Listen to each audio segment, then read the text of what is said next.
Hello everyone, welcome back to this channel. I hope you all are doing well and practicing English every single day.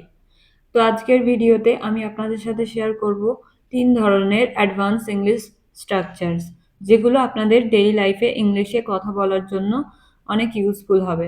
ওকে, তো আজকের ভিডিওটা আপনারা একদম প্রথম থেকে শেষ পর্যন্ত দেখুন যাতে এই 3টি স্ট্রাকচারের ব্যবহার আপনারা খুব ভালোভাবে বুঝে যান। ওকে, তো চলুন এবার তাহলে এই 3টি স্ট্রাকচার পরপর দেখা যাক। তো ফ্রেন্ডস, অনেক সময় আমরা আমাদের ডেইলি লাইফে এরকম ধরনের কথাগুলো ব্যবহার করে থাকি, যেমন তোমার জন্মদিনে শুভকামনা রইল, তোমার পরীক্ষায় শুভকামনা রইল, তোমার ব্যবসায় শুভকামনা রইল, তোমার নতুন চাকরিতে শুভকামনা রইল। এরকম ধরনের বাক্যগুলো আমরা আমাদের দৈনন্দিন জীবনে ব্যবহার করে থাকি, রাইট? তো এই টাইপের বাক্যগুলোতে যে কথাটা কমন আমরা দেখতে পাচ্ছি সেটা হলো শুভকামনা। কোনো কিছুর জন্য কাউকে শুভকামনা দেওয়া হচ্ছে। তো যখন আমরা এই শুভকামনা করব কারোর জন্য, তখন আমাদের ইংলিশে যে ফ্রেজটার ব্যবহার করতে হবে সেটা হলো বেস্ট উইসেস। Best wishes. তো এই টাইপের বাক্যগুলোকে বলতে হলে সেন্টেন্স স্ট্রাকচার হবে, ফার্স্টে আমাদের বলতে হবে বেস্ট উইসেস এবং শেষে বলতে হবে অবজেক্ট। ওকে, এটা হলো সেন্টেন্স স্ট্রাকচার। এবার এই স্ট্রাকচারটার ব্যবহার করে দেখা যাক যে এই বাক্যগুলোকে কিভাবে ইংলিশে বলতে হবে। তো চলুন তাহলে এবার এই বাক্যগুলো বাংলা থেকে ইংলিশে দেখা যাক। যেমন প্রথম বাক্যটা রয়েছে, তোমার জন্মদিনে শুভকামনা রইল। তোমার জন্মদিনে শুভকামনা রইল। Best wishes on your birthday. Best wishes on your birthday. Okay, পরের এক্সাম্পল, তোমার ব্যবসায় শুভকামনা রইল। তোমার ব্যবসায় শুভকামনা রইল। Best wishes on your business. Best wishes on your business. পরের এক্সাম্পল, তোমার পরীক্ষায় শুভকামনা রইল। তোমার পরীক্ষায় শুভকামনা রইল। Best wishes on your examination. Best wishes on your examination. One more example, সুখী হওয়ার জন্য শুভকামনা রইল। সুখী হওয়ার জন্য শুভকামনা রইল। Best wishes to be happy. Best wishes to be happy. তো এবার আশা করছি আপনারা বুঝতে পারলেন যে কিভাবে এই বাক্যগুলোকে ইংলিশে বলতে হবে। তো এবার এই স্ট্রাকচারটার ব্যবহার করে একটা বাক্যের ইংরেজি আপনারা বলার চেষ্টা করুন। বাক্যটা হলো, একটি সুখী জীবনের জন্য শুভকামনা রইল। একটি সুখী জীবনের জন্য শুভকামনা রইল। এই বাক্যটা আপনারা ইংলিশে কিভাবে বলবেন সেটা কমেন্টে লিখে জানান। ওকে, তো এটা হলো প্রথম সেন্টেন্স স্ট্রাকচার। এবার আমরা দেখব পরের সেন্টেন্স স্ট্রাকচার।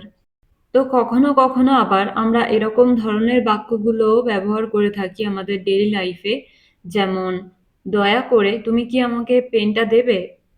দয়া করে তুমি কি বাতিটি বন্ধ করবে? দয়া করে আপনি কি একটু সরে বসবেন? দয়া করে আমাকে কি কিছু টাকা ধার দেবে? দয়া করে আমাকে কি আপনার নামটা বলবেন? এরকম ধরনের বাক্যগুলো আমরা আমাদের ডেইলি লাইফে ব্যবহার করে থাকি, রাইট? তো এই প্রতিটা বাক্যে যে কথাটা কমন আমরা সবাই দেখতে পাচ্ছি সেটা হলো দয়া করে। দয়া করে কাউকে কিছু করার জন্য পোলাইটলি অনুরোধ করা হচ্ছে। তো যখন কাউকে কোনো কিছুর জন্য অনুরোধ করা হবে বা একটু ভদ্রভাবে কাউকে কিছু করতে বলা হবে, তখন আমাদের ইংলিশে যে ফ্রেজটার ব্যবহার করতে হবে সেটা হলো would you please. Would you please অর্থাৎ দয়া করে। ওকে, তো এই টাইপের বাক্যগুলোকে বলতে হলে কমপ্লিট সেন্টেন্স স্ট্রাকচার হবে উড ইউ প্লিজ প্লাস ভার্বের ফার্স্ট ফর্ম প্লাস অবজেক্ট। তো এটা হলো সেন্টেন্স স্ট্রাকচার। এবার আমরা দেখব এই বাক্যগুলোকে বাংলা থেকে ইংলিশে কিভাবে এই স্ট্রাকচারটার সাহায্যে বলতে হবে। তো চলুন তাহলে দেখা যাক। তো প্রথম এক্সাম্পলটা রয়েছে, দয়া করে তুমি কি আমাকে পেনটা দেবে? দয়া করে তুমি কি আমাকে পেনটা দেবে? Would you please give me your pen? Would you please give me your pen? পরের এক্সাম্পল, দয়া করে আপনি কি একটু সরে বসবেন? দয়া করে আপনি কি একটু সরে বসবেন? Would you please move aside? Would you please move aside? Okay, next example. দয়া করে তুমি কি বাতিটি বন্ধ করবে? দয়া করে তুমি কি বাতিটি বন্ধ করবে? Would you please turn off the light? Would you please turn off the light? পরের এক্সাম্পল, দয়া করে আমাকে কি কিছু টাকা ধার দেবে? দয়া করে আমাকে কি কিছু টাকা ধার দেবে? Would you please lend me some money? Would you please lend me some money? ওকে, তো আশা করছি আপনারা এই স্ট্রাকচারটার ব্যবহারও খুব ভালোভাবে বুঝতে পারলেন। তো এবার এই স্ট্রাকচারটার ব্যবহার করে একটা বাক্যের ইংরেজি কিন্তু আপনাদের বলতে হবে। তো বাক্যটা হলো, দয়া করে আমাকে কি আপনার নামটা বলবেন? দয়া করে আমাকে কি আপনার নামটা বলবেন? তো এই বাক্যটা আপনারা ইংলিশে কিভাবে বলবেন সেটা কমেন্টে লিখে জানান। ওকে, তো এটা ছিল 2 নম্বর সেন্টেন্স স্ট্রাকচার। আশা করছি আপনারা প্রথম স্ট্রাকচার আর এই 2 নম্বর স্ট্রাকচারটা ভালোভাবে বুঝতে পারলেন। এবার আমরা দেখব 3 নম্বর সেন্টেন্স স্ট্রাকচার। 3 নম্বর সেন্টেন্স স্ট্রাকচারটা কিন্তু খুবই সহজ। তো চলুন দেখা যাক। 3 নম্বর স্ট্রাকচারটা দেখলে আপনারা ভালোভাবেই বুঝতে পারবেন আর বুঝতে পারবেন যে এই ধরনের বাক্যগুলো বলা কত সহজ। তো অনেক সময় এরকম ধরনের কথাগুলোও আমরা আমাদের ডেইলি লাইফে ব্যবহার করে থাকি। যেমন, কলমটি দামি হতে পারে, এটা গরম হতে পারে, এটা সহজ হতে পারে, সে ধনী হতে পারে, সে তোমার বন্ধু হতে পারে। তো এরকম ধরনের কথাগুলোও কিন্তু আমরা আমাদের ডেইলি লাইফে অনেক বেশি ব্যবহার করে থাকি, রাইট? তো এই টাইপের বাক্যগুলোতে এরকম কিছু বোঝাচ্ছে যে কেউ কোনো কিছু হতে পারে বা কোনো জিনিস কিছু একটা হতে পারে। তো এরকম ধরনের তাহলে বাক্যগুলো বলতে হলে কমপ্লিট সেন্টেন্স স্ট্রাকচার হবে subject plus maybe plus other words. Okay, তো এটা হলো সেন্টেন্স স্ট্রাকচার। এবার এই স্ট্রাকচারের সাহায্যে দেখা যাক যে এই বাক্যগুলোকে বাংলা থেকে ইংলিশে কিভাবে বলতে হবে। তো যেমন প্রথম বাক্যটা রয়েছে, কলমটি দামি হতে পারে।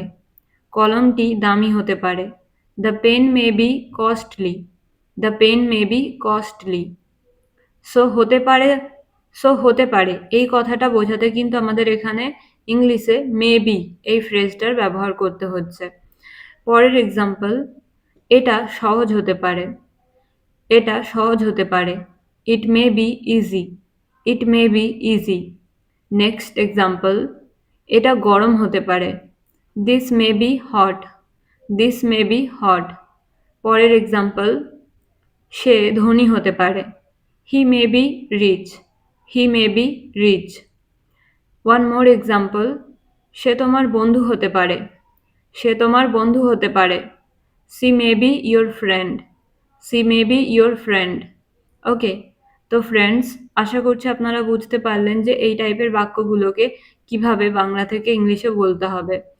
তো এই ছিল আজকের ভিডিও। আর হ্যাঁ, এই স্ট্রাকচারটা থেকেও আপনাদের কিন্তু একটা বাক্যের ইংরেজি আমাকে বলে শোনাতে হবে। সেটা হলো, সে ডাক্তার হতে পারে। সে ডাক্তার হতে পারে। এই বাক্যটা আপনারা ইংলিশে কিভাবে বলবেন, let me no in the comments. So এই ছিল আজকের ভিডিও। এই ভিডিওতে আমি প্রথমেই বলেছি যে 3 ধরনের সেন্টেন্স স্ট্রাকচার আপনাদের সাথে শেয়ার করব।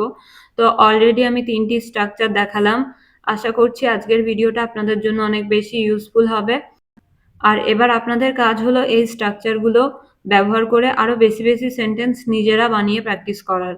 তাহলে আপনাদের এই স্ট্রাকচারগুলো ভালোভাবে সবসময়ের জন্য মনে থেকে যাবে। ওকে, তো এখানেই আজকের ভিডিওটা আমি শেষ করছি। See you in the next video. Till then, stay happy and keep learning. And don't forget to share this video.